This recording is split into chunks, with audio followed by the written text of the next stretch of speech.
Bienvenue chez les auditeurs de l'émission Kanguka. Mon nom est Chris de Koumana. Je vais encourager toute personne qui est en train de traverser des situations difficiles, toute personne qui se sent découragée, qui a perdu espoir. Je sais que même si tu pries tous les jours, même si tu es un serviteur de Dieu rempli du Saint-Esprit, aussi longtemps que tu portes encore, aussi longtemps que tu as la chair, il y a des périodes que tu traverses, des périodes où tu te sens alourdi. Tu veux être encouragé et soutenu. Nous tous, nous traversons des moments pareils. Nous savons ce que c'est d'être dépassé. C'est pourquoi je veux encourager tous ceux qui sont en train d'être découragés, qui veulent être fortifiés, qui traversent une période de confusion, si toutes les choses ne sont pas en train de marcher comme vous le vouliez. Je veux vous encourager et vous dire qu'il y a de l'espoir. Si vous croyez en je suis, le Dieu qui a créé le ciel et la terre. Parmi vous, il y en a qui ne prient plus. Vous ne croyez plus en Dieu. Vous êtes désespérés et vous dites que les prières ne marchent plus. Tu entends des témoignages des autres. Les autres reçoivent leur miracle, mais toi tu as l'impression que Dieu t'a oublié. J'aimerais te dire que toutes les voix qui te découragent sont les voix de Satan. Ils veulent te décourager, t'éloigner de Dieu. Si tu arrives à un point où tu ne veux pas prier, tu es en danger. C'est comme quand dans ta voiture, l'essence a tellement diminué et que le signal commence à s'allumer pour te montrer que tu es en danger. Si tu n'ajoutes pas de l'essence, la voiture va finalement s'arrêter. Si tu es arrivé à un point où tu ne pries plus, si tu ne veux plus lire la parole de Dieu, tu ne veux plus entendre les choses de Dieu, si tu te lamentes tous les jours du matin au soir, ça veut dire que tu es en danger car Satan aime beaucoup qu'on soit dans cette situation. Si tu es dans une telle situation où tu ne veux plus prier, où tu te sens découragé, tu es arrivé à un point où tu ne veux plus te lever pour la prière. Tu te lèves et tu t'en vas sans prendre le temps de prier. Tu ne veux même plus lire la parole de Dieu. Tu es arrivé à un point où Satan est très content car il a la main mise sur toi. Il est important de comprendre que la seule chose qui éloigne Satan, c'est l'action de grâce qui sort de la bouche d'un enfant de Dieu. Je t'encourage en te disant que c'est la parole de Dieu qui nous encourage et nous montre que Dieu est celui qui donne la force à celui qui est fatigué. Si tu es fatigué, si tu te sens désespéré, la parole de Dieu dit dans Ésaïe 40, 29 ceci. Il donne de la force à celui qui est fatigué et il augmente la vigueur de celui qui tombe en défaillance. Si tu es fatigué, sache que c'est lui qui te donnera la force. J'aime beaucoup son verset car il encourage beaucoup celui qui se sent perdu. Je veux t'encourager, ne désespère plus, ne dis plus que tu n'as pas d'avenir, ne considère plus les choses qui ne marchent pas dans ta vie. Il y a une fille qui est en train d'écouter ce message. Tu as déjà eu 3 fiancés, mais tous les 3 t'ont laissé tomber. Tu es arrivé à un point où tu penses que les garçons ont peur de toi. J'aimerais te dire que Dieu est celui qui donne la bénédiction, c'est lui qui donne la force, c'est lui qui bénit. Ne garde plus les yeux sur les hommes, mais garde tes yeux sur Dieu. Ne désespère plus. Si tu es en train d'écouter ce message et que tu te sens découragé,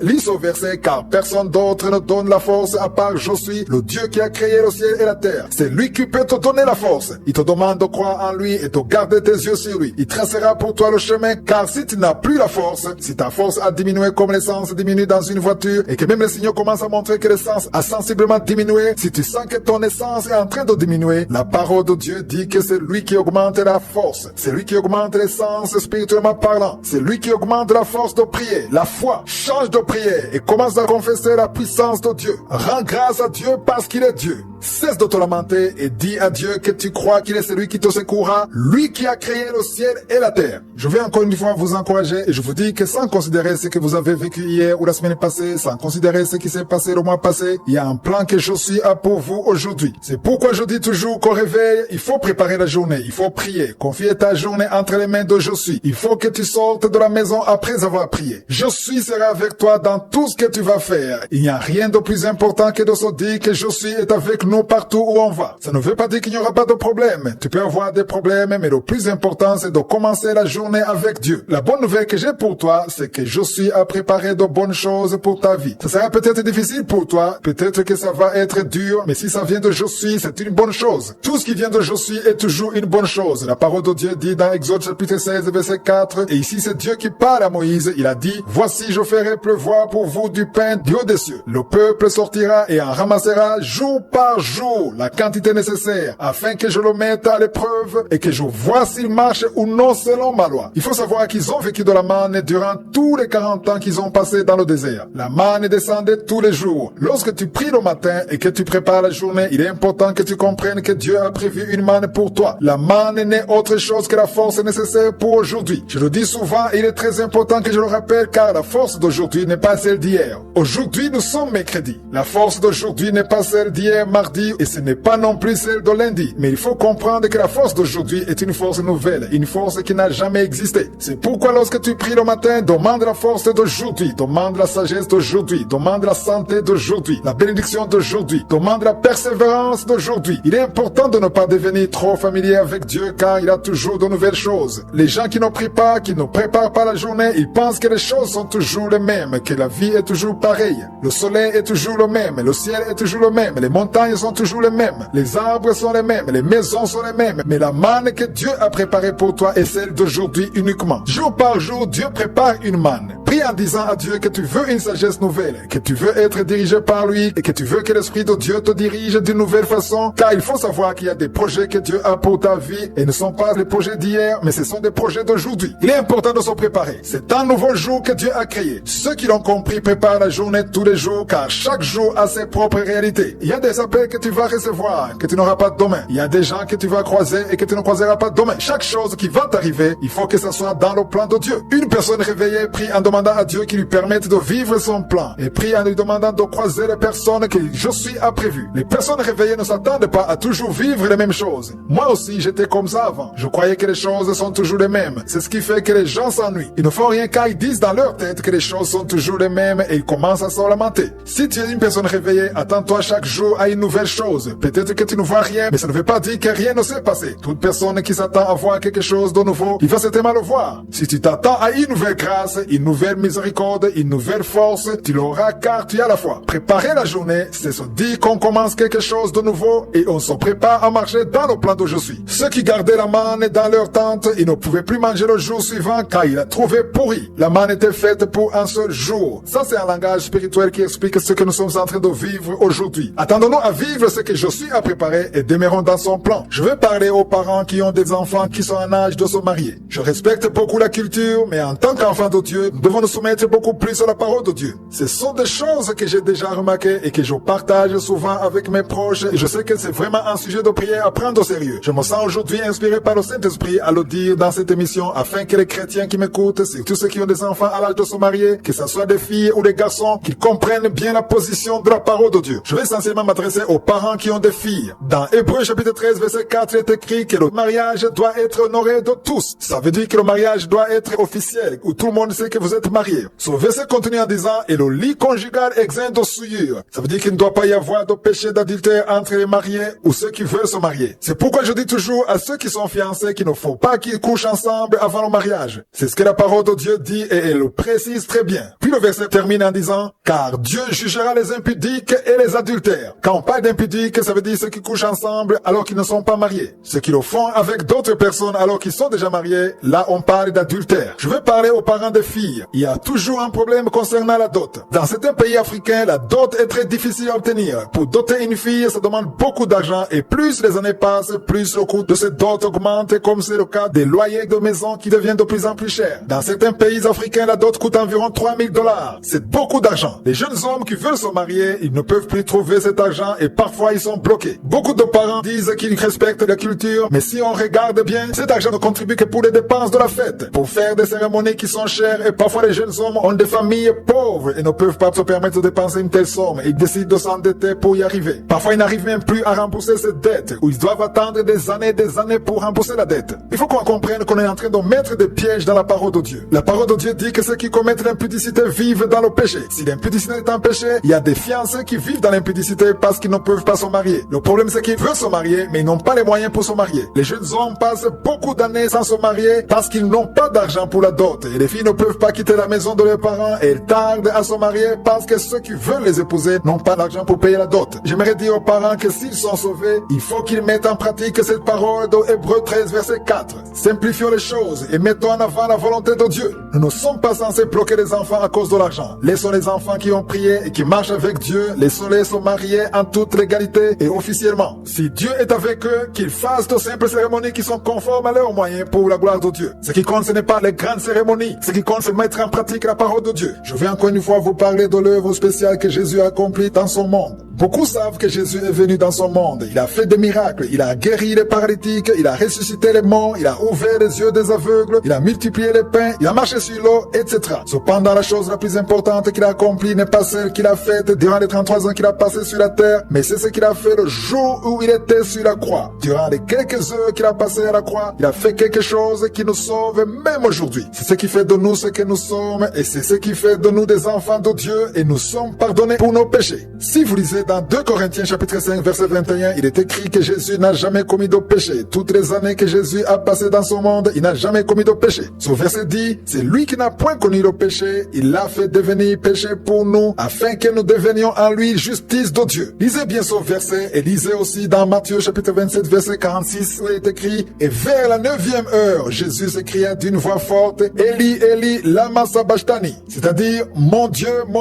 pourquoi m'as-tu abandonné? C'est pourquoi dans 2 Corinthiens chapitre 5 verset 21, il est écrit qu'il est devenu péché à cause de nous. Il a crié, mon Dieu, pourquoi m'as-tu abandonné? Parce qu'il se sentait abandonné. Il se sentait abandonné car s'il y a une chose que Dieu n'aime pas, c'est bien le péché. Jésus a porté nos péchés et il s'est senti loin de Dieu. Avant ce jour, Jésus disait toujours Père. Il ne parlait pas de Dieu, mais il parlait de Père. C'était la première fois qu'il parlait de Dieu en s'adressant à son Père. Il a senti cet abandon parce que Dieu s'était éloigné de lui à cause du péché. À qui appartenait le péché qu'il a porté? Ces péchés appartenaient à ceux qui ont vécu avant lui et ceux qui ont vécu après lui, c'est-à-dire toi et moi. Jésus a porté nos péchés, il est mort, son sang a été versé, ce qui nous donne le pardon à travers lui. Aujourd'hui, je vais m'adresser à toute personne qui se sent liée par le péché. L'adultère te lie, la fornication, le mensonge, la jalousie. J'aimerais te demander de te mettre à genoux devant Jésus et l'appeler. Il va venir dans ta vie et il va te pardonner. Dès ce jour, tu pourras devenir une nouvelle créature. Tu vas devenir un enfant de Dieu. Quitte le péché, quitte l'adultère, quitte l'orgueil, quitte le meurtre. Peu importe ce que tu as fait, viens à Jésus tel que tu es. Il va te pardonner. Et tu vas devenir une nouvelle créature. Si tu meurs aujourd'hui, après avoir reçu Jésus, tu mourras dans le Seigneur. Il n'y a rien de plus important que de mourir étant en Jésus-Christ. Peu importe quand tu mourras, il faut que tu sois sûr que le sang de Jésus t'a déjà lavé. Il va te soulager. Apporte à Jésus toutes tes souffrances. Confesse son nom et appelle-le. Ça ne te coûte pas grand-chose. Il faut juste que tu te mettes à genoux, que tu l'appelles. Il faut qu'il vienne dans ta vie. Dis-lui que tu veux devenir une nouvelle créature et que tu veux son pardon. Demande-lui de te délivrer, qu'il te détache de tes liens, les liens de l'adultère, les liens de la masturbation, les liens du mensonge, le vol, tout ce qui te lie. Il faut que tu l'apportes à Jésus et il va te délivrer. À la croix, Jésus a dit que tout est accompli. C'est pourquoi si tu l'appelles tout de suite, il va te répondre. Si tu veux de l'assistance, tu peux nous appeler sur WhatsApp au plus 257 75 57 79 68. Je vais encourager toute personne qui se sent seule, tous ceux qui ont l'impression qu'il leur manque quelque chose dans la vie. Il arrive que tu te sentes seul à cause de ce que tu traverses ou bien à cause de ce que tu es. Tu es peut-être orphelin. Il y a beaucoup d'auditeurs de Kanguka qui sont orphelins, qui n'ont pas de parents. Tu as perdu tes parents dès ton jeune âge et même si tu as un bon travail, même si tu as fait beaucoup d'études, tu te sens seul parce que tu es orphelin ou orpheline. Peut-être que tu te sens seul parce que tu es veuve. Tu as perdu ton mari et pourtant tu avais encore besoin de lui. Tu te sens seul et tu es triste de voir que les autres ont des maris et non pas toi. Les autres ont des femmes, mais toi tu es seul, tu as perdu ta femme est morte. Je suis à une parole pour t'encourager. Tu es peut-être un étranger dans ce pays. Tu es maltraité parce que tu n'as pas la nationalité, tu es discriminé. J'aimerais te dire que je suis à une parole pour toi. Tu te sens peut-être affamé, tu es chômeur ou alors tu es dans une prison. Je sais que pas mal de gens me suivent à partir de la prison. Certains ont été injustement accusés. J'aimerais vous dire que j'ai une parole pour vous. Si vous avez été injustement accusé ou si vous êtes veuve ou orphelin ou étranger, j'ai une parole pour vous. C'est dans Psaume 146 versets 7 à 8. Ce passage dit, il fait droit aux opprimés, il donne du pain aux affamés. L'Éternel délivre les captifs. L'Éternel ouvre les yeux des aveugles. L'Éternel redresse ceux qui sont courbés. L'Éternel aime les justes. Si tu as été injustement accusé, tu n'as pas de travail, personne ne t'aide, je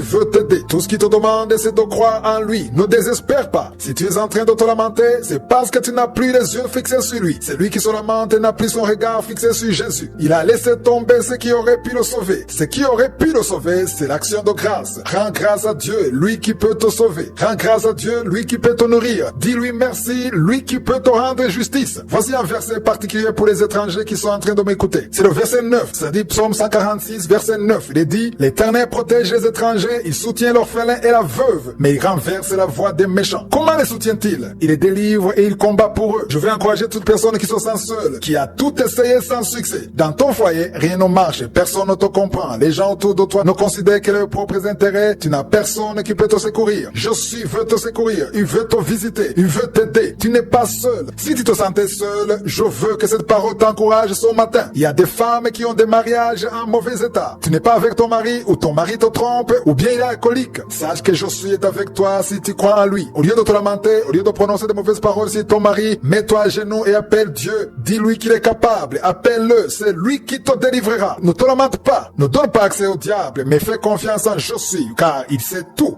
Il était là lorsque tout est arrivé. Il est le seul qui peut te secourir. Rends-lui grâce et aie foi en lui. Il te secourra. Je rends grâce à Dieu pour tous ceux qui sont en train d'être encouragés par cette parole. Il y a des orphelins qui sont à l'écoute. Même si vous n'êtes pas capable de payer les études, Jésus tracera pour vous le chemin. Il a son propre chemin. C'est lui qui sait par où il va passer. Il y a ceux qui t'ont injustement accusé, mais c'est lui qui va te justifier. Il est là pour t'encourager. Il veut t'encourager. Il y a ceux qui ont dit injustement du mal sur vous, mais c'est Jésus seul qui va vous justifier. Tout ce qu'il vous demande, c'est de garder vos yeux sur lui et de vous attendre à son secours. Changez d'attitude, changez de langage. Son temps venu, il va changer votre vie. Comment se préparer le matin avant de sortir? Je sais que vous tous, vous vous préparez le matin avant de sortir. Ici, je parle des choses physiques. Ça dit mettre les habits, se laver, se brosser, etc. Mais aujourd'hui, je vais vous dire que le matin, vous devriez vous préparer aussi dans le cœur. Nous devrions préparer nos esprits, nous confier en Jésus qui nous a créés. Comment est-ce qu'on se confie en Dieu? C'est en priant chaque matin. J'espère que tous ceux qui me suivent chaque jour ont déjà compris que si on croit en Dieu, on ne peut pas quitter la maison sans prier, sans parler au Dieu qui nous a créés. C'est partout dans le monde. Même ceux qui ne connaissent pas Dieu, ils prient leur propre Dieu, leurs idoles. Ils ont comme Dieu des pierres, des arbres, des animaux, etc. Peu importe ce qu'ils prient, mais ils prient quand même. Dans le cœur de l'homme, il y a toujours un vide. C'est Dieu qui l'a mis. Il faut qu'il y ait quelqu'un qui comble son vide. Et c'est Jésus qui est censé combler son vide. Et s'il ne le comble pas, ce sont les idoles qui vont le combler. Si tu connais Dieu, le vrai Dieu, c'est-à-dire le Dieu d'Abraham, d'Isaac et de Jacob, commence toujours la journée en te confiant en lui. Lisons dans Proverbes chapitre 3 versets 5 à 6. Ce passage dit: confie-toi à l'Éternel de tout ton cœur et ne t'appuie pas sur ta sagesse. C'est là qu'il y a toujours un problème, car beaucoup de gens se confient dans leur intelligence. Je ne suis pas en train de dire que l'intelligence est mauvaise, car c'est Dieu qui donne l'intelligence. C'est bien d'avoir de l'intelligence. Il faut rendre grâce à Dieu pour ça. Mais tu ne dois pas te confier dans ton intelligence. Dieu te l'a donné, mais il veut que tu t'appuies sur lui et non sur ton intelligence. Jésus veut être celui qui a le contrôle sur ta journée. Il veut te guider en toutes choses. Le verset 6 dit: reconnais-le dans toutes tes voies et il aplanira tes sentiers. Dans tout ce que tu vas faire, tes rendez-vous, confie-les dans les mains de Jésus. C'est lui qui tracera pour toi le chemin. Lorsque Jésus est celui qui aplanit tes sentiers, tu as la victoire. Je ne sais pas ce que tu vas faire aujourd'hui. Si tu as une réunion ou un rendez-vous, peu importe ce que tu vas faire, confie-le à Dieu. Confie ta journée entre les mains de Dieu. Dis à Dieu que tu ne peux rien tout seul, car si tu as pu te lever en vie, si tu peux respirer, si tu peux parler, si tu peux marcher, c'est une grâce que Jésus t'a faite. Certains considèrent que c'est normal qu'ils aient pu se lever, mais sache que si tu as pu te lever, c'est une grâce. Il faut que tu rendes grâce parce que tu peux parler, parce que tu peux prier, et surtout confie ton programme, ta journée, tout ce que tu vas faire, tout ce que tu connais et que tu ignores, confie tout entre les mains de Jésus. Jésus connaît tout ce que tu vas faire, les nouvelles que tu vas recevoir, il connaît tous ceux qui vont t'appeler. C'est pourquoi je vais te demander ce matin de faire deux choses. Premièrement, confie-toi en l'Éternel, ton Dieu, de tout ton cœur et fais-le tous les jours. Deuxièmement, ne t'appuie pas sur ton intelligence, mais appuie-toi sur lui. Quand on se casse la jambe, il faut des béquilles pour pouvoir marcher. Les béquilles te permettent de marcher car tes jambes ne peuvent pas marcher. Si tu n'as pas de béquilles, tu ne peux pas marcher. De la même façon, nos béquilles, c'est l'Éternel, c'est je suis. C'est lui seul qui nous permet de quitter une position pour être dans une autre. N'attends pas la fin de la journée pour rendre grâce, mais commence à rendre grâce dès le matin. Dis merci à Dieu qui sera avec toi toute la journée et quitte la maison après lui avoir parlé. Je m'adresse essentiellement aux parents qui connaissent Dieu, qui ont des enfants, qui sont en âge de se marier. Nous devons nous conformer à la parole de Dieu dans tout ce que nous faisons. Il y a des jeunes hommes qui sont en âge de se marier et qui ne peuvent pas le faire à cause des obstacles dus au fait qu'ils n'ont pas d'argent de la dot. Beaucoup de jeunes sont dans l'impossibilité de se marier parce qu'ils n'ont pas la dot. D'autres demandent des crédits pour se marier et ça leur prend des années pour pouvoir rembourser la dette. Il y en a qui ne peuvent même pas obtenir ce crédit. Le problème qui arrive souvent, c'est que certains parmi eux tombent dans le péché, leur fiancée tombe enceinte, elles sont chassées de chez elles et ça ne glorifie pas Dieu finalement. Priez toujours en vous basant sur Hébreux 13 verset 4 qui dit que le mariage soit honoré de tous et le lit conjugal exempt de souillure, car Dieu jugera les impudiques et les adultères. Ceux qui ne sont pas encore mariés tombent dans le péché de l'impudicité parce qu'ils ne peuvent pas se maîtriser. Si vous êtes fiancé, sachez qu'il ne faut pas faire des relations sexuelles avant le mariage. Ça ne se fait pas si on est un enfant de Dieu. Coucher avec son fiancé avant le mariage, c'est un péché comme nous le lisons dans son verset. Il faut attendre le jour du mariage. Je respecte beaucoup la culture, mais nous devrions beaucoup nous soucier de ce que dit la parole de Dieu. Le fait de ne pas avoir de l'argent de la dot ne devrait pas bloquer le mariage. Dans certains pays, la dot s'élève à $3,000 américains ou même plus. C'est difficile de trouver une telle somme pour certains, d'où le risque d'endettement. La question que je vais poser aux parents chrétiens est celle-ci. Votre enfant va bientôt se marier. C'est une fille. Le jeune homme qui veut épouser votre fille n'a pas les moyens pour payer la dot. Si vous prévoyez des cérémonies coûteuses qui demandent beaucoup d'argent tout en sachant que le jeune homme n'a pas d'argent, si vous arrivez à faire cette fête que vous vouliez pour impressionner ceux qui seront présents, seriez-vous content de les voir passer 10 ans ou 20 ans à payer la dette qu'ils ont dû contracter pour payer la dot? Ne pensez-vous pas que votre fille risque de commencer sa vie dans les dettes et que sa vie ne sera que problème sur problème parce que son mari s'est endetté? Je veux qu'on apprenne à avoir un cœur compatissant. Nous devons marcher selon la parole de Dieu. Si le mariage est censé être honoré par tous et si Dieu est d'accord avec son mariage, pourquoi mettre votre enfant dans une telle épreuve de vivre étant endetté alors qu'elle aurait pu vivre normalement? Ce que je veux dire par là, c'est que nous devons rechercher à faciliter la vie de nos enfants. Nous ne devons pas leur faire porter le poids des choses qui ne sont pas finalement si nécessaires que ça. Ce n'est pas nécessaire car chacun doit faire les choses selon ses moyens. La fête peut être une bonne fête sans dépenser beaucoup d'argent. On peut trouver un moyen de minimiser les dépenses. On peut juste donner un symbole, un cadeau. Tout cela va leur permettre de commencer leur nouvelle vie en paix et Dieu sera honoré. Nous ne devons plus bloquer les enfants à cause de l'argent qu'ils n'ont pas. S'ils ont prié et si Dieu est avec eux, s'il n'y a aucun autre obstacle à son mariage, laissez-les se marier et ne bloquez pas le plan de Dieu. Je le dis parce qu'ils sont nombreux à avoir ce problème. Beaucoup de gens sont découragés. Les uns sont liés par la masturbation, d'autres restent célibataires, non pas parce qu'ils ne veulent pas se marier, mais parce qu'ils n'ont pas les moyens de se marier, ils n'ont pas les moyens pour payer la dot. Aux parents qui sont en train de m'écouter, ne soyez pas des obstacles pour vos enfants, mais aidez-les afin qu'ils puissent se marier. Si votre fille se marie sans le poids des dettes, vous l'aurez béni et vous aussi vous serez content. Vous aurez fait quelque chose de bien selon la parole de Dieu. Ce matin, je vais parler sur l'importance de la venue de Jésus ici sur terre. Qui es-tu venu chercher? Pourquoi Jésus est venu dans son monde? Jésus est venu chercher les pécheurs. Si tu es pécheur, sache que Jésus est venu te chercher. C'est ce qu'il a fait venir car il n'est pas venu chercher les justes. La parole de Dieu le dit très bien. Il est venu chercher les pécheurs et non les justes. Si vous avez une faiblesse quelque part, sachez que Jésus est venu à cause de vous. Si vous êtes lié par la drogue, sachez que Jésus est venu à cause de vous. Il est venu afin que vous soyez délivrés de la drogue. Si vous êtes lié par la pornographie, Jésus est venu afin que vous soyez délivrés des liens de Satan. Il n'y a aucune satisfaction dans le péché. Ceux qui sont liés par la fornication le savent très bien, ou ceux qui sont liés par l'alcool, la drogue, etc.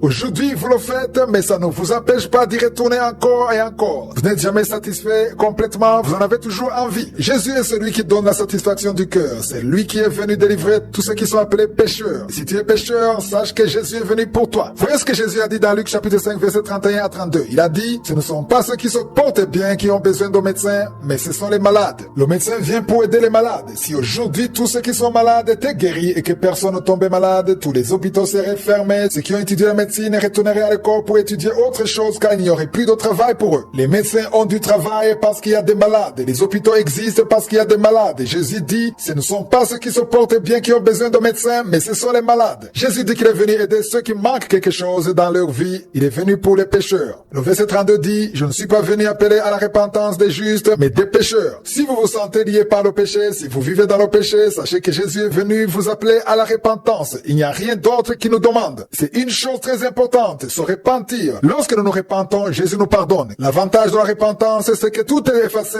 et vous êtes traité comme si vous n'aviez jamais commis de péché. Si vous êtes lié par le péché, sachez que Jésus est venu pour vous. Je rends grâce à Dieu chaque fois que je reçois des témoignages dans cette émission. Nous recevons beaucoup de témoignages. Beaucoup nous donnent des audios. D'autres nous écrivent en nous disant qu'ils ont été délivrés, qu'ils ont quitté le péché, qu'ils ne vivent plus dans l'adultère, dans la fornication, dans la drogue, dans l'ivrognerie, grâce à la parole de Dieu. Ils ont entendu la parole de vendredi et ils sont en train d'être délivrés, d'être transformés. Il y a des liens de Satan qui sont rompus. Beaucoup de ceux qui sont liés, leurs liens sont en train d'être rompus. Et si vous sentez dans votre cœur qu'il y a une voix qui vous dit que vous avez besoin d'être délivré, sachez que c'est votre moment. Ne résistez pas à cette voix, mais laissez-vous aller dans la présence de Dieu et prosternez-vous devant lui. Appelez-le car Jésus vous cherche. Il veut vous délivrer. Il veut vous tirer des griffes de Satan. Il y a des liens qui vous emprisonnent. Il y a quelqu'un qui ne dort pas la nuit à cause de la colère. Il y en a qui n'arrivent pas à pardonner. Ils sont en colère parce qu'on leur a fait du mal et ils ne peuvent pas pardonner. Ils ont la rancune dans leur cœur. Il y a des gens qui ont besoin de pardonner, qui sont en train d'être délivrés en ce moment. Pardonnez et laissez Jésus vous délivrer. délivrer. Venez dans sa présence, appelez-le car il veut vous sauver. Tout ce qu'il vous demande, c'est que vous vous mettiez à genoux, appelez-le pour qu'il vous délivre. Il vous accordera la vie éternelle. Il va vous pardonner et vous allez commencer une nouvelle vie. Si tu l'appelles, il viendra à toi et il va te pardonner ton péché.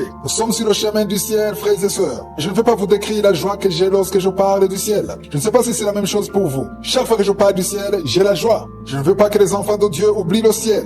Les choses du monde pourront toujours nous faire oublier du ciel. C'est bien de travailler, c'est bien de bâtir des maisons, c'est bien d'acheter ceci ou cela, c'est bien de chercher l'argent. Mais dans tout ce que tu fais, rappelle-toi toujours que le ciel existe. Il faut toujours se préparer pour le ciel. Comment est-ce qu'on se prépare pour le ciel? C'est à travers la repentance, c'est en se séparant du péché. Je suis très touché lorsque j'entends les témoignages, lorsque je reçois les témoignages des gens qui sont en train d'être sauvés, qui sont transformés, de ceux qui quittent la vie pécheresse pour vivre une vie de sanctification. Je souhaite à tous ceux qui m'écoutent d'être parmi ceux qui sont en train d'aller au ciel. L'avion n'a pas encore décollé. L'avion dont je parle, c'est Jésus-Christ. C'est lui qui est en Jésus-Christ à la vie éternelle. Il se pourrait que tu aies beaucoup de projets, que tu aies des choses que tu cherches. L'essentiel qui devrait te préoccuper, c'est ta fin. Comment sera la fin de ta vie? Tu es peut-être en bonne santé, tu as peut-être de l'argent, tout va bien, tu as des enfants, une femme ou un mari, un bon avenir devant toi, tu as des diplômes, mais quelle sera ta fin? Lorsque les gens pensent à leur fin, ils pensent surtout à ce qu'ils vont laisser après leur mort. Ils pensent à leurs femmes, à leurs enfants, à leur mari, comment ils vont vivre. Ce n'est pas ce que tu devrais mettre en avant. Demande-toi plutôt où est-ce que tu iras après ta mort. Je veux qu'on change de mentalité. Lorsque les gens pensent à la mort, ils pensent surtout à ce qu'ils laisseront dans son monde. Quand tu mourras, ça sera fini. Il faut que tu penses à l'endroit où tu iras. Il y a un verset que je veux qu'on lise aujourd'hui, c'est dans Ecclésiaste 7, verset 8. Il est écrit, mieux vaut la fin d'une chose que son commencement. La valeur de ta vie ne se mesure pas maintenant que tu es en vie, mais sera mesurée le jour où tu mourras. Tu es peut-être quelqu'un qui est honoré, tu as fait beaucoup d'études, tu es fort, tu es en bonne santé, tu es intelligent, mais la valeur de ta vie se manifestera à la fin de ta vie. C'est ce que nous venons de lire. Mieux vaut la fin d'une chose que son commencement. Comment sera ta fin? Si tu ne t'es pas encore repenti, si tu vis encore dans le péché, tu vas rater le ciel et tu iras en enfer. Je ne souhaite à personne d'aller dans la géhenne. Je te souhaite d'aller au ciel. Je t'invite à lire dans 1 Pierre 4, verset 7. Il est écrit, la fin de toute chose est proche. Soyez donc sages et sobres pour vaquer à la prière. Sépare-toi du péché. Ne vis plus dans le mensonge, dans la haine ou dans tout ce qui peut t'empêcher d'aller au ciel. Mets-toi à genoux, appelle Jésus, dis-lui que tu veux le recevoir comme ton Seigneur, ton Sauveur. Si tu fais ça, Jésus viendra dans ta vie, il va te transformer, il te donnera une nouvelle vie. Ton nom sera inscrit dans le livre de la vie et tu auras la garantie que si tu meurs, tu iras au ciel. Tu peux te mettre à genoux et l'appeler là où tu te trouves. Je salue tous ceux qui prient pour l'équipe Kangoka. Nous aussi, nous prions pour vous. Merci de prier pour nous, car c'est grâce à vos prières que nous faisons tout ce que nous faisons aujourd'hui. N'oubliez pas également de prier pour nos partenaires, pour que Dieu leur permette de continuer à soutenir cette œuvre et que toute la gloire revienne à Je suis. Pour ceux qui sont nouveaux dans l'émission, je rappelle que le nom de Je suis est un nom que Dieu lui-même s'est donné et nous le lisons dans Exode 3, verset 14. Comme vous le savez, chaque lundi, je commence toujours l'émission en vous rappelant la devise de Kangoka. Le mot Kangoka veut dire réveillez-vous, ça vient du Kirundi. Premièrement, nous devons accepter la volonté de Dieu, même quand elle est différente de la nôtre. Deuxièmement, il faut prier tous les jours. Troisièmement, il ne faut pas se lamenter, mais nous devons toujours rendre grâce à Dieu. Comme vous le savez, chaque lundi, je parle sur un des 3 points et aujourd'hui, je vais parler sur le premier point, c'est-à-dire accepter la volonté de Dieu, même lorsqu'elle est différente de la nôtre. Dieu permet parfois des situations difficiles dans nos vies sans que nous en soyons au courant. Si t'arrives des soucis, tu vas être dans la confusion alors que parfois c'est Dieu qui le permet. Ceci nous montre que peu importe les problèmes qu'on traverse, nous ne sommes pas censés nous lamenter ou demander à Dieu pourquoi les choses se sont passées ainsi. Certaines choses paraissent incompréhensibles. Pourtant, Dieu permet que ça se passe pour nous fortifier dans la foi et surtout pour voir comment nous allons nous y prendre. Il y a des situations que Dieu permet pour voir notre attitude. Je vais vous donner un exemple. Lisons dans Jean 6, versets 5 à 6. Jésus a nourri plus de 5000 hommes. Ce qui veut dire qu'il y avait au moins 10 000 personnes ou plus. Ce passage dit, ayant levé les yeux et voyant qu'une grande foule venait à lui, Jésus a dit à Philippe, où achèterons-nous des pains pour que ces gens aient à manger? Il disait cela pour l'éprouver, car il savait ce qu'il allait faire. En réalité, Jésus ne voulait pas acheter du pain. Il voulait juste éprouver la foi de Philippe. Mais Philippe n'a pas compris cela. Au verset 7, il est dit, Philippe lui répondit, les pains qu'on aurait pour 200 deniers ne suffiraient pas pour que chacun en reçût un peu. Si vous lisez le verset 8 et 9, il est écrit, un de ses disciples, André, frère de Simon-Pierre, lui dit, il y a un jeune garçon qui a 5 pains d'orge et 2 poissons. Mais qu'est-ce que cela pour tant de gens? Ici, on voit bien que ce soit Philippe ou André, personne n'a compris ce que Jésus voulait faire. Il y a des problèmes que tu peux traverser alors que Jésus le permet exprès. Il veut voir ton cœur. Il veut voir si réellement tu as la foi qu'il est capable de faire quelque chose. Il veut voir si tu vas accepter sa volonté même si elle est différente de la tienne. La volonté de Philippe, c'était d'avoir beaucoup d'argent pour pouvoir acheter des pains pour tout le monde. monde. André trouvait que ses pains étaient insuffisants pour nourrir toutes ces personnes, mais Jésus voulait faire quelque chose et personne n'a compris cela. Vous connaissez la suite, Jésus a multiplié ses pains et le miracle s'est produit. Toi aussi, dans ce que tu traverses, tu es peut-être dans la confusion, tu ne comprends pas ce qui se passe, mais si tu crois, si tu as la foi, il y a un miracle qui va s'accomplir dans ta vie. Le miracle peut s'accomplir d'une manière que tu ne comprends même pas. Il faut qu'on arrive à accepter la volonté de Dieu, même lorsque nous ne voyons pas comment cela va se dérouler. Si Jésus est toujours sur le trône, il sait ce qu'il va faire. Il est au contrôle, il sait tout ce qui va se passer. Tout ce qu'il demande de faire, c'est juste de lui faire confiance. Sans considérer ce que tu traverses aujourd'hui, j'ai une parole pour toi. Une parole qui peut t'encourager car c'est une parole réconfortante. La parole de Dieu, c'est la vie. Lisons dans Ésaïe 12, verset 2. Il est écrit: Voici Dieu est ma délivrance, je serai plein de confiance et je ne craindrai rien car l'Éternel est ma force et le sujet de mes louanges. C'est lui qui m'a sauvé. Aujourd'hui, je vais m'adresser à ceux qui ont peur. Vous ne devez pas avoir peur si je suis est votre salut. Dans Exode 3,14, il est écrit: Je suis celui qui suis, et il ajouta: C'est ainsi que tu répondras aux enfants d'Israël. C'est lui qui s'appelle Je suis m'a envoyé vers vous. Je suis où l'Éternel et c'est lui qui est ta force. Tu traverses peut-être une période où tu n'as pas de louange, tu es dans le deuil, tu as perdu quelqu'un dans ta vie, tu sens que tu ne peux pas rendre grâce. Il y a une dame qui m'écoute maintenant, qui a été abandonnée par son mari, même s'il en est ainsi, il y a une autre force que tu as besoin d'avoir, non pas une force qui est relative à ta situation, mais une force qui vient de l'Éternel. Dieu est au-dessus de tout. À la place du découragement, il peut te donner la force. Et j'ai une question. Où est-ce que tu places ta confiance? Il y en a qui ont perdu confiance parce qu'ils ont cru en une personne et la personne n'est plus là. La personne est peut-être morte. Ou alors ils avaient confiance à leur travail et ils ont perdu leur emploi. Peu importe ce que tu traverses, ton salut est entre les mains de Je suis, le Dieu d'Abraham, d'Isaac et de Jacob. Il faut que la louange sorte d'un cœur reconnaissant. Détache tes yeux de tous tes problèmes. Ne te décourage plus. Satan veut toujours nous montrer des problèmes. Il veut nous montrer des choses qui sont déjà mortes, comme si Dieu n'était pas capable de les ressusciter. J'ai déjà vu Dieu donner la vie à des situations, à des vies déjà perdues. Lazare était déjà mort, mais Dieu l'a ressuscité. Toi aussi commence à croire en Dieu, peu importe comment est ta situation. Je suis veut apporter la louange dans ton cœur. Tu ne devrais pas louer Dieu parce que tout va bien. Si tu veux attendre que les choses soient parfaites pour rendre grâce à Dieu, cela n'étonnerait personne. Quand tout va bien, il est facile de rendre grâce. Mais une personne réveillée ne considère pas ce que les yeux lui montrent car il a des yeux spirituels qui lui montrent des choses qui n'existent pas comme si elles existaient. Je suis connaît ton avenir. Il connaît ton lendemain. Il sait comment tu seras dans 10 ans. Il ne perd plus espoir. Aussi longtemps que Je suis n'a pas mis un point final, il y a toujours de l'espoir. Même si tu n'as pas de quoi manger aujourd'hui, garde tes yeux sur lui. Il est capable de tracer pour toi le chemin. J'ai déjà remarqué qu'en un seul jour, ta vie peut être complètement transformée. Rends grâce à Dieu parce que les actions de grâce attirent sa présence. Te lamenter ne va pas te servir à grand chose. Quand tu te lamentes, tu attires la présence de Satan. Au lieu de te lamenter, rends plutôt grâce à Dieu. Nous allons encore une fois parler sur la meilleure façon de préparer la journée. Je sais que la plupart d'entre vous ont appris à préparer leur journée et leur vie a été complètement transformée. Celui qui a préparé la journée ne peut plus avoir peur de ce qui va se passer. Il y en a qui ont peur du téléphone, surtout ceux qui ont des enfants dans les pays européens ou à l'étranger. Il peut arriver qu'ils attendent constamment de mauvaises nouvelles. Lorsque tu as préparé ta journée, ce n'est pas toi qui as le contrôle de la journée, mais tu l'as confié entre les mains de Je suis. C'est un nouveau jour, il n'a jamais existé, depuis que la terre a été créée, mais Je suis la connaissait. Celui qui prépare sa journée confie sa vie, sa journée entre les mains de Je suis. Concernant le fait de préparer la journée, il y a un conseil que je vais vous donner. Nous le trouvons dans Jacques 4, verset 13 à 15. Dans ce passage, il s'adresse à ceux qui font des projets pour l'avenir. Avoir un agenda, c'est bien. Moi aussi, je programme la semaine qui va suivre, les jours qui vont suivre. Il n'y a rien de mal à cela. Mais tu dois savoir que tout ce que tu pourras faire, tu le feras si Dieu le veut. Car si Dieu ne le veut pas, rien ne va se faire. Dans ce passage, il est écrit: à vous maintenant qui dites, aujourd'hui ou demain, nous irons dans telle ville, nous y passerons une année, nous trafiquerons et nous gagnerons. Vous qui ne savez pas ce qui arrivera demain, car qu'est-ce que votre vie? Vous êtes une vapeur qui paraît pour un peu de temps et qui ensuite disparaît. Vous devriez dire au contraire, si Dieu le veut, nous vivrons et nous ferons ceci ou cela. Le matin, lorsque vous priez, confiez toute votre vie entre les mains de Dieu. Confiez-lui votre famille, votre programme, tout ce que vous allez faire, tous les plans de ce jour, ainsi que ceux de la semaine prochaine. Le verset 15 nous conseille de toujours ajouter que ça sera fait si Dieu le veut. Car si tu dis que tu feras exactement ce que tu veux comme tu le dis, on dirait que tu es sûr que rien ne va changer. Tu n'as pas le contrôle de la journée. Tu peux par exemple prévoir d'aller passer les vacances pendant 3 mois ou voyager dans 1 mois, faire des prévisions. C'est bien, acheter le billet d'avion, tu achètes tout ce qu'il faut, tu te prépares, c'est bien, mais sache que tu le feras si Je suis le veux, car tu peux tout prévoir et avoir un imprévu le jour même du départ. Au verset 16, Jacques dit: mais maintenant vous vous glorifiez dans vos pensées orgueilleuses. C'est chose mauvaise que de se glorifier de la sorte. Si tu veux préparer la journée, fais-le dans l'humilité.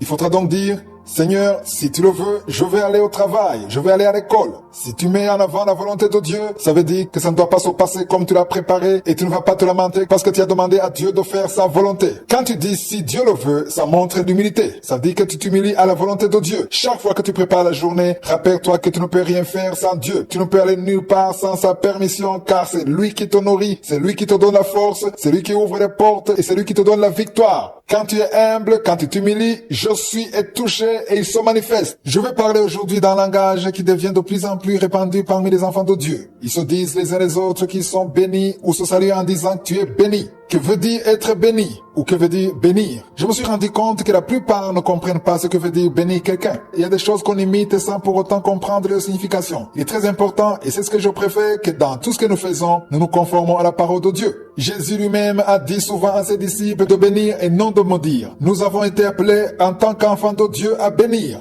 Dans Psaume 68, verset 26, dans certaines versions, c'est le verset 27. Il est écrit: bénissez Dieu dans les assemblées, bénissez le Seigneur, descendant d'Israël. La première chose à savoir, c'est qu'il faut toujours bénir Dieu, bénir je suis. Il est vrai que nous avons besoin que Dieu nous bénisse, mais nous avons été honorés d'avoir ce privilège de bénir Dieu. Comment est-ce qu'on peut bénir Dieu? C'est à travers les actions de grâce. C'est quand on parle de sa gloire, de sa puissance. David l'avait bien compris. Dans Ephésiens chapitre 1 verset 3, Paul écrit en disant: béni soit Dieu le Père de notre Seigneur Jésus-Christ qui nous a bénis de toutes sortes de bénédictions spirituelles dans les lieux célestes en Christ. Nous devons apprendre à bénir Dieu dans la prière. Chaque fois que tu fais quelque chose qui plaît à je suis, il est béni. Chaque fois que tu rends grâce à Dieu dans les problèmes, au lieu de te lamenter, Dieu est satisfait. Il est important de bénir Dieu, ça c'est la première chose. La deuxième chose, nous devons bénir les frères et sœurs en Christ, c'est-à-dire ceux qui ont la même foi que nous. Et pourquoi? Parce que notre bouche a le pouvoir de bénir et de maudire. Beaucoup ne le savent pas. C'est écrit dans Jacques chapitre 3. Lisez tout le chapitre. Vous allez voir la puissance que détient un enfant de Dieu par sa bouche. Lisons verset 9, c'est-à-dire Jacques 3 verset 9. Il est écrit: par elle nous bénissons le Seigneur.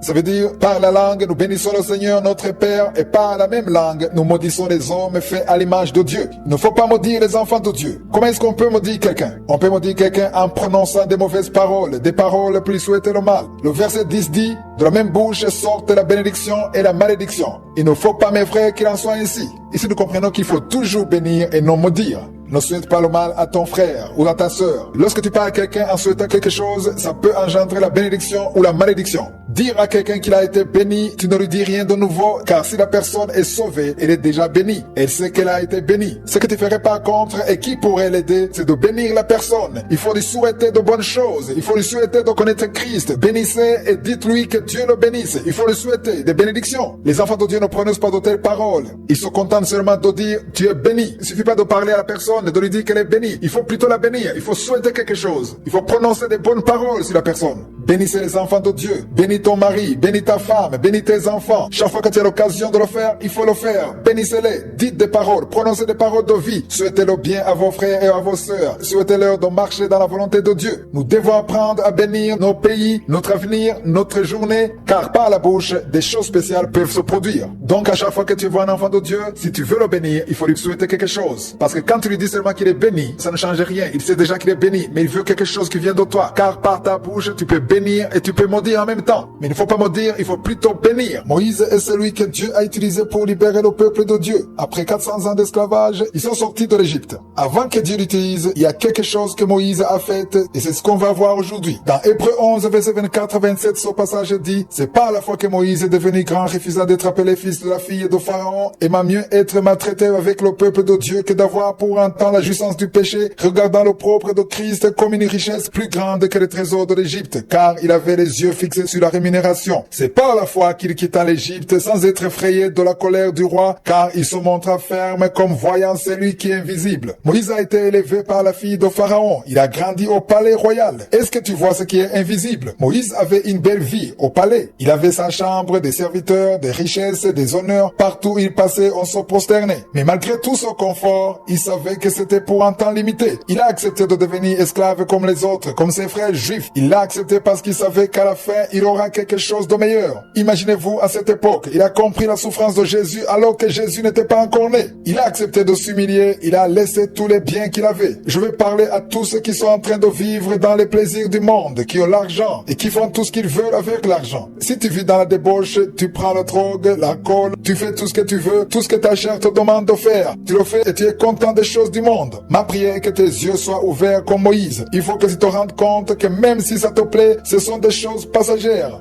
Garde tes yeux sur les choses invisibles. Après cette vie sur terre, il y a le ciel, il y a la vie éternelle. Si tu meurs dans le péché, tu iras en enfer. Mais si tu meurs après la repentance, tu iras au ciel. Il est donc important que tu prennes la décision d'accepter Jésus comme ton Seigneur et ton Sauveur. Ça ne sert à rien de jouir des plaisirs du monde pour un temps limité. Tout ce que tu vois, tout ce que tu aimes, toutes tes passions ici sur terre, ça a une fin. Il est important que tu penses à l'avenir. Il faut que tu penses à la vie après la mort. C'est très important de comprendre qu'après cette vie sur terre, il y a une autre vie qui continue. J'ai toujours dit que la vie ici sur terre, c'est en transit. Nous sommes en voyage. Où est-ce que tu vas? Est-ce que tu vois l'invisible? Ne garde pas tes yeux sur ce qui est visible, mais pense à ce qui est invisible, c'est-à-dire la vie éternelle après cette vie sur terre. Si tu veux prendre la décision d'accepter Jésus comme ton Seigneur et ton Sauveur, tu peux te mettre à genoux là où tu te trouves. Appelle Jésus. Il va venir. Il va entrer dans ta vie et il va te transformer. C'est très important que tu le comprennes parce que si tu le fais, il va venir, il va te pardonner tes péchés et quand la trompette va sonner, toi aussi tu monteras avec les autres. Je vais encourager aujourd'hui toute personne qui a peur. Certains d'entre vous ont peur et parfois ça arrive même à ceux qui croient. Ça arrive à ceux qui ont une vie de prière. Tu peux traverser une situation, recevoir des nouvelles qui te font peur. Il y a beaucoup de voix qui peuvent te faire peur. La peur vient de Satan. Si tu crois en Dieu, tu sais que même si ça fait peur, Dieu est avec toi. Il y a un Dieu au ciel. Il y a un Dieu qui est tout puissant. Avoir la foi, c'est ouvrir la porte aux anges de je suis. C'est pourquoi je vais vous donner une parole d'exhortation. C'est dans Deutéronome 20, versets 3 à 4. Il est écrit, il leur dira, écoute Israël, vous allez aujourd'hui livrer bataille à vos ennemis. Que votre cœur ne se trouble point. Soyez sans crainte. Ne vous effrayez pas. Ne vous épouvantez pas devant eux. Car l'Éternel, votre Dieu, marche avec vous pour combattre vos ennemis, pour vous sauver. À la place d'Israël, tu peux mettre ton nom. Cette parole peut être pour toi. Ton ennemi, ce n'est pas ton ennemi de chair et de sang. C'est écrit dans Ephésiens 6, verset 12. La personne qui est en train de te combattre, ce n'est pas être ton véritable ennemi. Derrière la personne, il y a un esprit qui est en train de te chercher. Cette situation qui te fait peur, si c'est ton chef qui est contre toi, qui te prive ta paix, ce n'est pas lui ton véritable ennemi. Il y a un autre ennemi qui n'est pas visible. Dieu est en train de te parler à toi qui passes toutes les nuits en pleurant. Ne sois plus désespéré, sois sans crainte. Ces démons qui sont en train de t'attaquer dans ton cœur, dans ton mariage, dans ton travail, tu n'as plus la paix, tu as l'impression que toutes les montagnes sont tombées sur toi, c'est le mensonge de Satan. Il ne faut plus garder tes yeux sur les problèmes. Considère que cette parole est pour toi. N'aie plus peur, car je suis te dit qu'il est avec toi. Quand est-ce qu'il sera avec toi? Il sera avec toi si tu marches avec lui. La question que je te pose ce matin est celle-ci. Es-tu en train de marcher avec je suis? Celui qui marche avec Dieu se conforme à sa parole. Si tu as un Dieu en qui tu crois, si tu as cru en Jésus comme ton Seigneur et ton Sauveur, sache que dans tout ce qui t'arrive, il n'y a aucune surprise. Il sait tout. Garde tes yeux sur lui, crois en lui, car il va combattre pour toi. Ton ennemi est sous les pieds de Jésus-Christ. C'est ce qui est écrit dans la parole de Dieu. Continue de croire en lui. Tu vas marcher dans la victoire. Aujourd'hui, tu vas livrer bataille, mais que ton cœur ne s'alarme pas. N'aie plus peur devant cette montagne qui est devant toi. N'aie plus peur à cause de tes factures. N'aie plus peur car ton Dieu marche avec toi. Si tu crois en lui, il va marcher avec toi pour combattre avec toi, combattre tes ennemis et te sauver. Cette parole est pour t'encourager, pour que tu bannisses la peur. Il faut que tu parviennes à avoir la foi, parce que la foi va chasser la peur. Nous sommes maintenant habitués à commencer la journée dans la prière. Toute personne qui a une relation spéciale avec Dieu, qui connaît Dieu, qui est en communion avec lui, qui est réveillé, doit toujours sortir de sa maison après avoir parlé à je suis. Tu ne peux pas me dire que Dieu est important pour toi et que tu sors sans prier. Tu ne peux pas me dire que tout va bien avec ta femme ou ton mari. Vous avez dormi dans la même chambre et le matin tu te lèves et l'autre aussi se lève. Vous faites tout ce que vous avez à faire le matin et chacun part de son côté sans parler à l'autre. Ça n'a pas de sens. Si tu ne parles pas à ton conjoint, ça veut dire qu'il y a une crise dans votre relation. De la même façon, si tu as pu te lever, si tu es en vie, c'est parce que je suis à veiller sur toi. C'est lui qui t'a donné la force de te lever. Il y en a qui dorment et qui ne se réveillent même pas. Mais toi, tu as pu te lever. Il t'a donné l'air que tu respires. Il t'a donné la force. Il t'a donné l'énergie. Même si tu as l'impression que tu ne te sens pas bien dans ton corps, au moins il t'a donné un autre jour à vivre. Un autre jour signifie qu'il te donne une autre occasion de lui rendre grâce et de faire sa volonté. Avant de faire quoi que ce soit d'autre, avant d'aller sur WhatsApp, sur Facebook, sur Twitter, avant de consulter tes emails, parle d'abord à je suis. Quand on donne la première place à je suis, ça veut dire qu'on l'honore.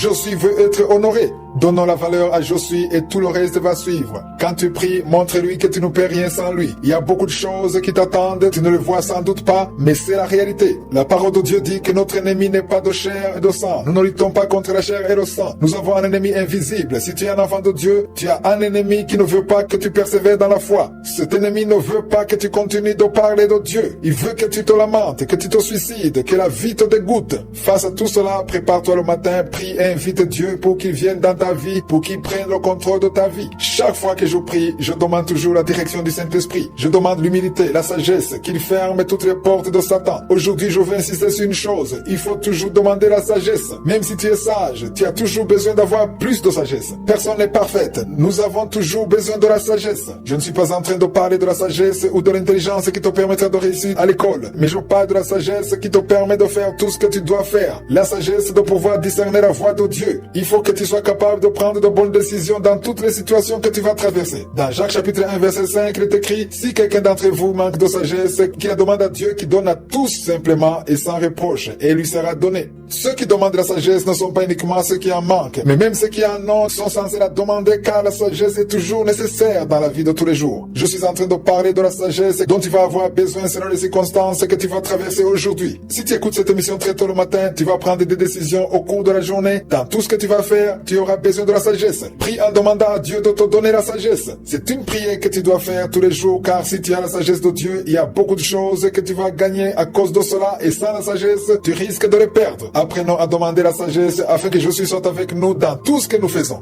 Aujourd'hui, j'aimerais féliciter les auditeurs de l'émission Kanguka qui nous ont écrit en nous disant qu'ils ont décidé de rendre officielle leur union. Ce qui m'a touché, c'est de savoir qu'ils ont d'abord décidé de vivre séparément en attendant de tout mettre en ordre. Ce sont des couples qui vivaient ensemble alors qu'ils ne sont pas mariés. Ils ont décidé de vivre séparément en attendant de tout mettre en ordre. Certains l'ont alors fait alors qu'ils ont déjà des enfants. D'autres ont décidé de voyager de l'Europe vers l'Afrique pour voir leur famille et régler tout concernant la dot. J'aimerais vous féliciter car vous avez montré que vous honorez la parole de Dieu. Il est très important d'obéir à la parole de Dieu car la plupart écoutent mais se disent que ça ne leur regarde pas. Lorsque l'Esprit de Dieu parle à ton esprit, il faut obéir. Obéir, c'est honorer la parole de Dieu. Tout ce que je vous dis vient de la parole de Dieu. C'est pourquoi je suis dans la joie quand j'entends des témoignages. Il faut comprendre que si tu vis avec un homme ou avec une femme sans être marié, sans que la famille soit au courant, vous avez juste choisi de vivre ensemble. Vous vivez dans le péché de la fornication. La parole que j'ai toujours donnée dans ces cas-là et sur laquelle je reviendrai chaque fois, c'est dans Hébreux 13 verset 4. Il est écrit que le mariage soit honoré de tous et le lit conjugal exempt de souillure, car Dieu jugera les impudiques et les adultères. Il y a ceux qui ne comprennent pas la signification d'un adultère. Un adultère, c'est une personne mariée qui va coucher avec une autre personne qui n'est pas sa femme ou son mari. Dans 1 Thessaloniciens 5, verset 5, il est écrit: vous êtes tous des enfants de la lumière et des enfants du jour. Nous ne sommes point de la nuit ni des ténèbres. Pourquoi est-ce qu'on parle d'enfants de la lumière? C'est parce que les enfants de la lumière n'agissent pas dans la clandestinité. Si c'est ta femme, il faut que tout le monde soit au courant que c'est ta femme. Si c'est ton mari, il faut que tout le monde sache que c'est ton mari. Ce n'est pas parce que vous partagez la même chambre que devient automatiquement ta femme. Certains disent qu'ils ne peuvent pas informer leur famille parce qu'ils n'ont pas les moyens. Ici, je ne suis pas en train de vous demander d'organiser de longues cérémonies. Il faut juste informer les familles pour qu'elles soient au courant de votre relation. Il faut informer votre famille, votre église. Vivez dans la lumière. C'est là que Jésus se manifestera dans votre vie. Il faut que la famille accepte de vous donner leur fille. Ne vis pas dans le péché alors que tu connais la parole de Dieu. Nous sommes sur le chemin du ciel. C'est pourquoi je souhaite à tous ceux qui ont son problème de prendre exemple sur ceux qui ont décidé d'obéir à la parole. Et en agissant ainsi, Jésus se manifestera dans votre vie. Chaque fois que je parle du ciel, je suis très content car je me dis qu'on ne peut rien comparer au ciel. Il est parfois difficile de comprendre la vraie signification du ciel. Le monde que nous vivons est plein de problèmes. Nous sommes souvent emportés par nos problèmes et nous oublions le ciel. Lorsque j'ai commencé à diffuser l'émission Kanguka, je suis m'a dit de toujours rappeler aux gens que le ciel existe. Le ciel existe. Nous devons toujours le rappeler. Dieu a prévu une vie éternelle même s'il y a beaucoup de problèmes. Tout cela ne vise qu'à nous déstabiliser. Tous ces problèmes veulent nous déstabiliser. Et surtout ça veut nous faire croire que les problèmes seront toujours là et que notre vie s'arrête ici. Chercher de quoi manger, chercher à vivre, avoir la maison, tout ça c'est bien de le chercher, mais il faut toujours savoir que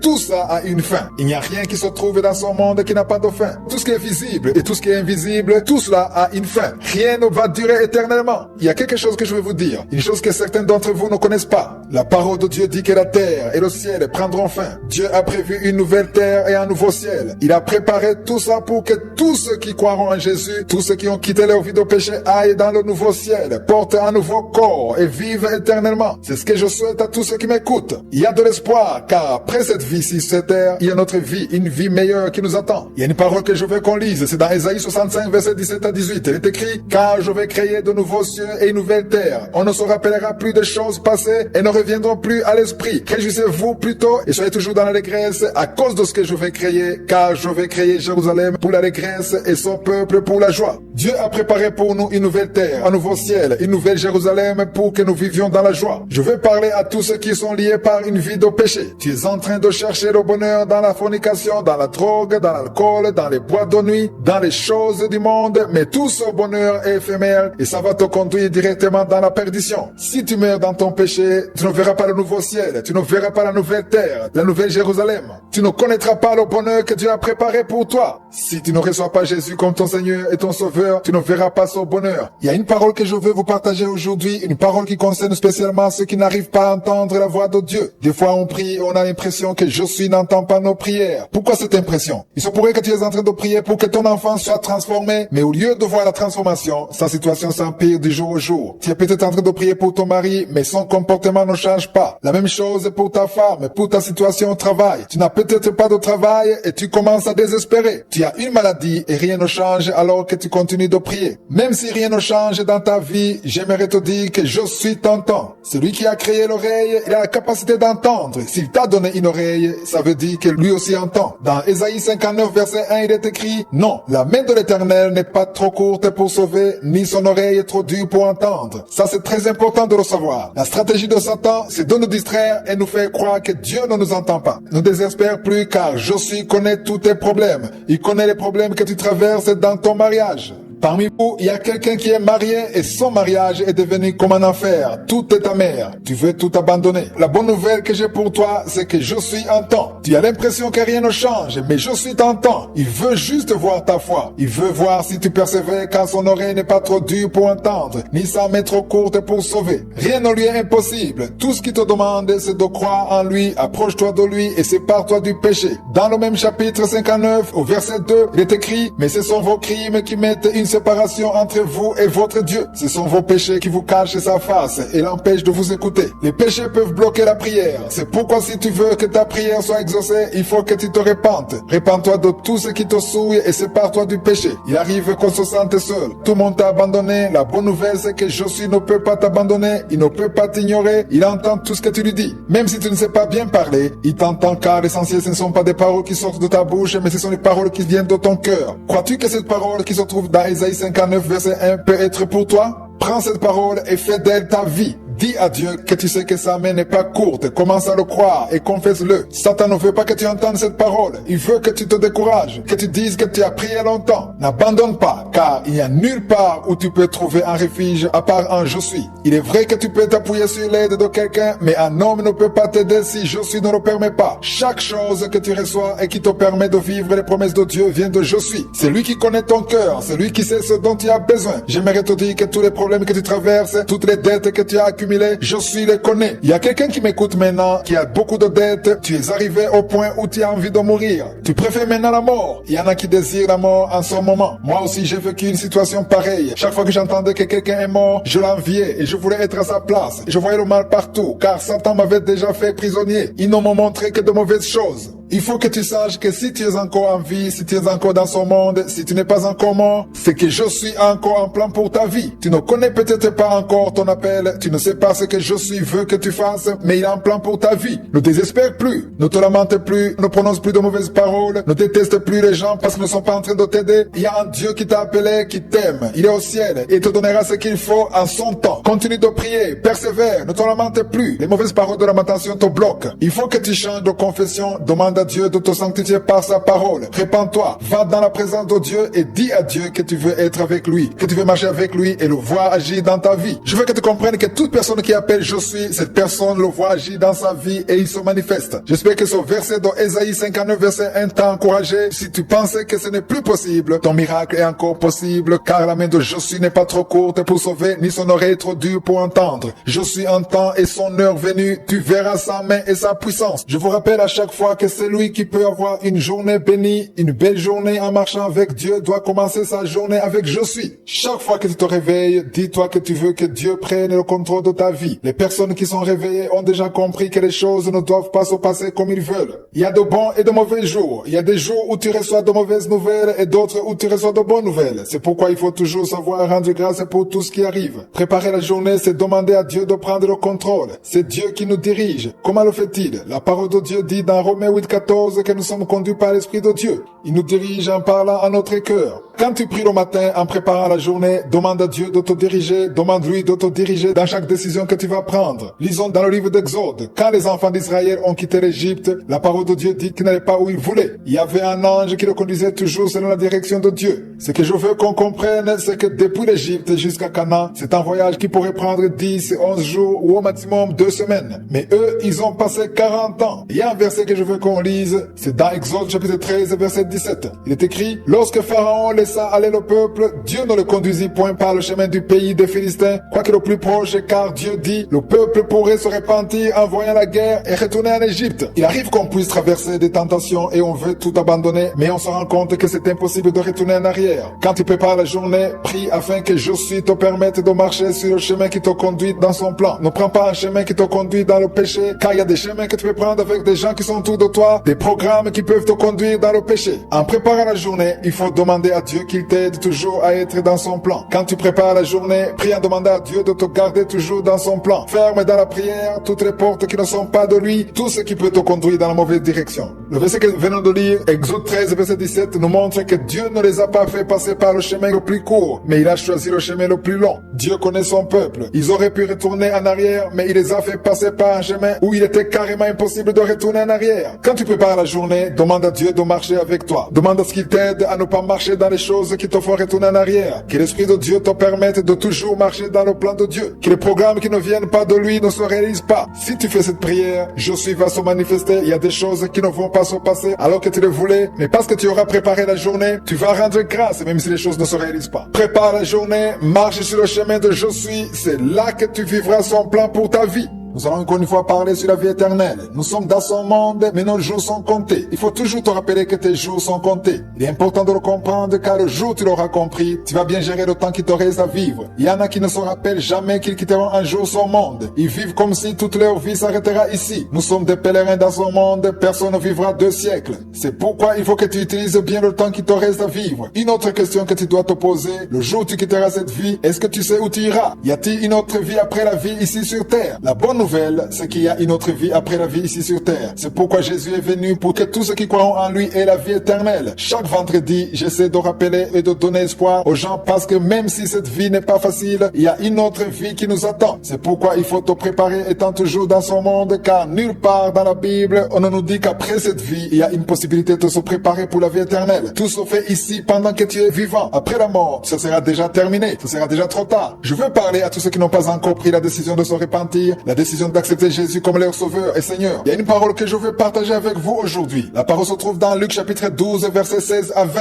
C'est une parabole. Son passage dit, et il leur dit cette parabole. Les terres d'un homme riche avaient beaucoup rapporté. Et il raisonnait en lui-même en disant, que ferai-je? Car je n'ai pas de place pour serrer ma récolte. Voici, dit-il, ce que je ferai. J'abattrai mes greniers, j'en battrai de plus grands, j'y amasserai toute ma récolte et tous mes biens. Et je dirai à mon âme, tu as beaucoup de biens en réserve pour plusieurs années. Repose-toi, mange, bois et réjouis-toi. Aujourd'hui, je veux m'adresser à tous ceux qui se disent que s'ils ont beaucoup d'argent, alors tout sera réglé. L'homme que nous venons de lire avait beaucoup d'argent. Lisez le verset 20. Il est dit, mais Dieu lui dit, insensé, cette nuit même, ton âme te sera demandée et ce que tu as préparé, pour qui cela sera-t-il? Ici, Jésus veut nous enseigner à ne pas attacher nos cœurs sur le matériel, l'argent, mais à nous attacher à Jésus-Christ, car c'est lui qui donne la vie. Tu peux croiser quelqu'un dans la rue et il te dira qu'il est à la recherche de la vie. Je vous assure que la vie ne se trouve qu'en Jésus-Christ seulement. La vie, on ne la cherche pas dans le monde, mais elle se trouve en Jésus-Christ.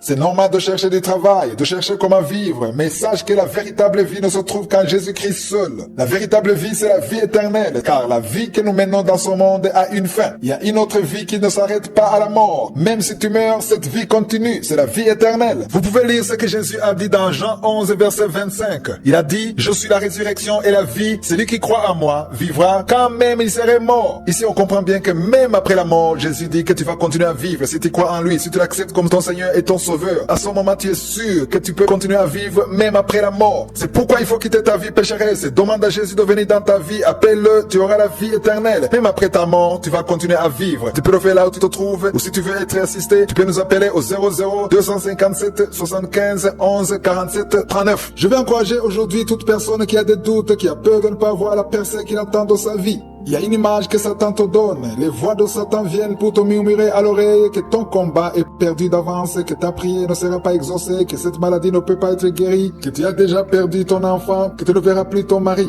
Il y a beaucoup de choses qui te découragent. Tu ne sais pas dans quelle situation tu te trouves. Tu ne sais pas pourquoi tu n'avances pas dans la vie. Certains parmi vous, vous avez déjà vécu une situation où les choses semblaient enfin marcher, mais à la fin, tout a été bloqué. Vous êtes dans l'amertume. Il y en a qui sont malades. Tu as mis la main là où tu souffres. Et chaque fois que nous prions samedi, pourtant cette guérison ne vient pas. J'aimerais te dire que le temps de Dieu existe. Il y a un temps que Dieu a fixé. Toute personne a son heure. J'aimerais dire à mes auditeurs que lorsqu'on n'a pas encore été exaucé, ça veut dire que ton heure n'est pas encore venue. Si tu vois que les autres sont exaucés, ne sois pas jaloux. J'ai reçu des témoignages de ceux qui disent que depuis qu'ils ont appris à rendre grâce pour la bénédiction des autres, eux aussi ont été exaucés. Tu dois apprendre à être content de ce que je suis en train de faire. La parole de Dieu nous demande de nous réjouir avec ceux qui se réjouissent et de pleurer avec ceux qui pleurent. Tu ne peux pas être malheureux parce que quelqu'un d'autre a été exaucé et non pas toi. Nous tous, nous sommes sur la liste d'attente. Nous sommes en train d'attendre. Chacun a son numéro, comme c'est le cas dans un hôpital. Sauf qu'à l'hôpital, chacun connaît son numéro. Dans le Seigneur, c'est très différent. On ne connaît pas son numéro, nous ne connaissons pas le temps de Dieu. Tu ne sais pas quand ça sera ton tour. Si les autres sont exaucés, toi aussi ton heure arrivera. Si personne n'est exaucé autour de toi, ça veut dire que ton numéro prendra du temps pour arriver. Mais si c'est le contraire, toi aussi ton heure viendra. Nous devons enlever le doute de nos cœurs. Lisons dans Jean chapitre 11, verset 39 à 40. Il est écrit, Jésus dit, ôtez la pierre. Marthe, la sœur du mort, lui dit, Seigneur, il sent déjà, car il y a 4 jours qu'il est déjà là. Jésus lui dit, ne t'ai-je pas dit que si tu crois, tu verras la gloire de Dieu. Ici, je vais parler à toi qui as encore des doutes. Les doutes que tu as, c'est la pierre qui bloque ton miracle. Ne doute plus. Ne considère plus cette situation. Ne considère plus tes limites. Crois seulement que si tu crois, tu verras la gloire de Dieu. Si tu crois, tu verras ta guérison. Tu verras ton miracle. Tu verras ce que tu as demandé dans la prière. Il y en a qui prient, mais avec des doutes. La prière accompagnée par les doutes ne peut pas être une prière puissante. Celui qui prie doit croire que réellement je suis là entendu. Il connaît tout ce que tu traverses. Il connaît les doutes que tu as dans ton cœur. Il y a maintenant une femme qui m'écoute. Ton mari t'a abandonné. Il t'a laissé avec les enfants. Ça fait un certain temps. Je veux te dire aujourd'hui que même si ta situation semble ne pas changer, je suis te connais. Il a pour toi un bon projet. Si tu continues, si tu persévères dans la prière, je suis va ramener ton mari. Il y a beaucoup de parents qui sont en train de prier pour leurs enfants. Vous avez perdu espoir à cause de vos enfants. Vos enfants vivent dans la drogue, dans la fornication. Je suis en plan pour leur vie. Satan est en train de détruire les familles. Mais ne perds pas espoir. Garde la foi. Persévère dans la foi. Je suis va se manifester d'une manière spéciale. Ne désespère plus. Ne perds plus espoir. Je suis te connais et il te secourra. Il fera des choses qui sont au-delà de ce que tu penses. Tout ce qu'il te demande, c'est de croire en lui. Que vas-tu croire? Tu vas croire qu'il est capable de te secourir, même si tu ne sais pas par quel chemin il va passer. Tu attends peut-être un mari, tu ne sais pas comment tu vas le rencontrer, personne ne te propose de sortir avec toi, mais si tu crois, tu verras ton miracle. Même si tu as passé plusieurs années à attendre un enfant, sache que si tu crois, tu verras le miracle de Dieu. Nous devons avoir la foi, bannir le doute. L'heure de Dieu venue, nous serons exaucés. Chaque fois que tu prépares ta journée, il est important de prier pour toutes les personnes que tu vas rencontrer. Peu importe l'endroit où tu seras, certains restent à la maison, d'autres sont à l'hôpital. Son message concerne spécialement ceux qui vont dehors pour leurs activités. Même si tu restes à la maison, il faut prier pour toutes les personnes que tu vas rencontrer aujourd'hui. Si tu fais cette prière, la main de Josué va bloquer tout ce qui sera envoyé par le diable pour te déstabiliser, pour te tenter, pour te conduire dans le péché. Tu vas fermer cette porte dans la prière. Tu as des problèmes et tu ne sais pas d'où viendra ton secours, mais en préparant ta journée, Josué va te diriger de façon à ce que tu rencontres des gens que tu ne connais même pas et il va se servir de ces mêmes gens pour te bénir. Tu peux rencontrer quelqu'un et la personne devient celle qui te fait entrer dans le plan de Dieu pour ta vie. Tu ne sais pas comment Dieu va agir. Je l'ai vu dans la vie de plusieurs personnes. Moi-même, ça m'est arrivé. Pour que cela arrive, il faut préparer la journée. Pendant que tu pries le matin, il y a une opération qui se réalise dans le monde spirituel. J'aimerais vous dire que le monde que nous voyons n'est pas le seul monde. Il y a un autre monde invisible. Il y a des anges qui sont avec nous. Toi aussi, si tu crois en Jésus-Christ, il y a un ange qui est avec toi. Même si tu ne le vois pas, ça ne veut pas dire qu'il n'est pas là. De la même façon que tu ne vois pas les anges, tu ne peux pas voir non plus les démons qui sont autour de toi. La parole de Dieu le confirme. Prépare la journée en demandant à Dieu de te faire rencontrer les bonnes personnes, celles qu'il veut que tu rencontres. Je vous donne un exemple. Lisez après cette émission dans 1 Samuel 30, versets 11 à 15. David et ses hommes sont rentrés et ont trouvé que leurs femmes et leurs enfants ont été amenés captifs. David s'est appuyé sur l'Éternel, il a cru en Dieu et a décidé d'aller les chercher.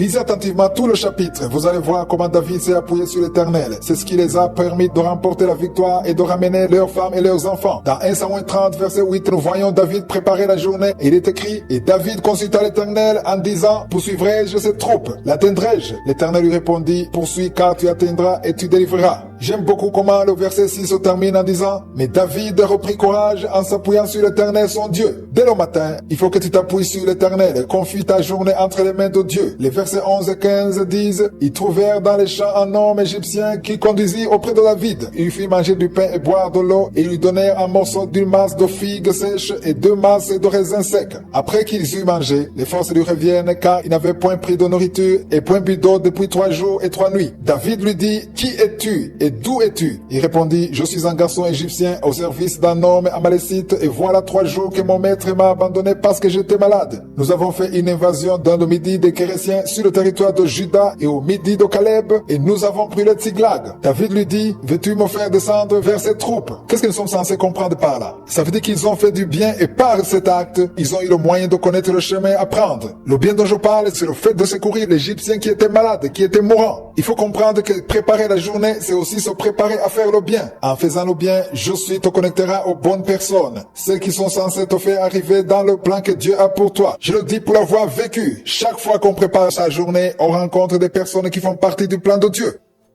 Nous avons lu dans Hébreux 13, verset 5, qui dit, ne vous livrez pas à l'amour de l'argent, contentez-vous de ce que vous avez, car Dieu lui-même a dit, je ne te délaisserai point, je ne t'abandonnerai point. J'ai essayé d'expliquer qu'il est important d'avoir la foi, mais aussi et surtout, il faut être sage et savoir vivre selon les moyens qu'on a. Il arrive souvent aux enfants de Dieu de devancer Dieu. Il y a un rythme auquel Dieu a besoin de te faire avancer pour t'enseigner, et cela selon ta foi. C'est important que tu le comprennes. Dieu a un plan, et il a une destination qu'il veut te faire atteindre. Ne devance pas Dieu. N'essaie pas de courir et de tout avoir parce que tu as la foi. Tu vas te retrouver dans des dettes que tu ne pourras pas rembourser. Pourquoi les gens prennent des dettes? Moi aussi, j'ai vécu cette situation et j'étais arrivé au point où une dette avait pour fonction de rembourser une autre dette. Je demandais toujours de l'argent pour rembourser mes dettes. Si tu fais ça aujourd'hui, tu vas te retrouver dans une vie misérable. Et pourquoi? Parce que tu as essayé de vivre à un niveau qui n'est pas le tien. Si tu as un travail, il y a un revenu que tu reçois par mois, et il est important que tu vives au niveau qui est le tien et rends grâce à Dieu pour ce qu'il t'a donné. Il faut vivre dans une maison que tu es capable de payer. Certains vont même jusqu'à louer une maison qu'ils sont incapables de payer. Il faut que tes enfants étudient à une école que tu es capable de payer. Mange ce que tu es capable d'acheter. Ne cherche pas à manger ce que tu ne peux pas acheter. Ce que nous devons prendre, c'est que nous devons nous contenter de ce que nous avons. Si tu fais ça, tu auras la paix, tu pourras rendre grâce à Dieu. Si tu as peu de choses, ne sois pas jaloux des autres. Rends grâce à Dieu pour ce que tu possèdes. Et il faut remercier Dieu pour ceux qui sont déjà bénis, car ton heure aussi arrivera. Aujourd'hui, je vais vous montrer qu'on peut même soutenir l'œuvre de Dieu dans le peu de moyens qu'on possède. Beaucoup disent qu'ils ne peuvent pas soutenir l'œuvre de Dieu, ils ne peuvent pas aider les pauvres, ils ne peuvent pas soutenir les orphelins parce que les moyens qu'ils ont ne le leur permettent pas. Ils disent qu'ils ne peuvent même pas couvrir les dépenses mensuelles. La parole de Dieu nous montre qu'on peut toujours donner quelque chose conformément aux moyens qu'on a. Si tu n'es pas capable de donner dans le peu de moyens que tu as, même quand tu auras beaucoup de choses, tu ne pourras pas donner. On ne donne pas parce qu'on possède beaucoup de choses, mais on donne parce qu'on a un cœur qui donne. Dans le peu que tu possèdes, tu peux toujours donner quelque chose car tu sais que tout ce que tu possèdes, tu l'as reçu de Dieu. Dans le peu que tu as, vois ton cœur. Dans Luc chapitre 21, nous voyons une veuve qui a donné le peu qu'elle avait. Jésus a dit qu'elle a donné beaucoup plus que tous les autres, même plus que les riches. Lisons aujourd'hui dans 2 Corinthiens 8, verset 12. Il est écrit, la bonne volonté, quand elle existe, elle est agréable en raison de ce qu'elle peut avoir en sa disposition et non de ce qu'elle n'a pas. Il faut manifester un cœur qui veut donner dans ce que tu possèdes et non dans ce que tu ne possèdes pas. Il y en a qui disent qu'ils vont donner lorsque Dieu leur donnera des choses, quand ils seront bénis, quand ils auront un travail, quand ils seront riches. Mais celui qui veut soutenir l'œuvre de Dieu le manifeste dans ce qu'il possède, même dans peu de choses. Donne dans ce que tu possèdes, ainsi Josué verra que tu as un cœur qui peut donner. S'il y a quelque chose que tu reçois, Josué s'attend à ce que tu donnes une partie de ce que tu as eu. Toute personne qui reçoit quelque chose est censée donner en retour. Elle est censée faire quelque chose pour les autres, soutenir les pauvres. Si tu es incapable de le faire dans le peu que tu as, même quand tu auras beaucoup de choses, tu ne pourras pas le faire.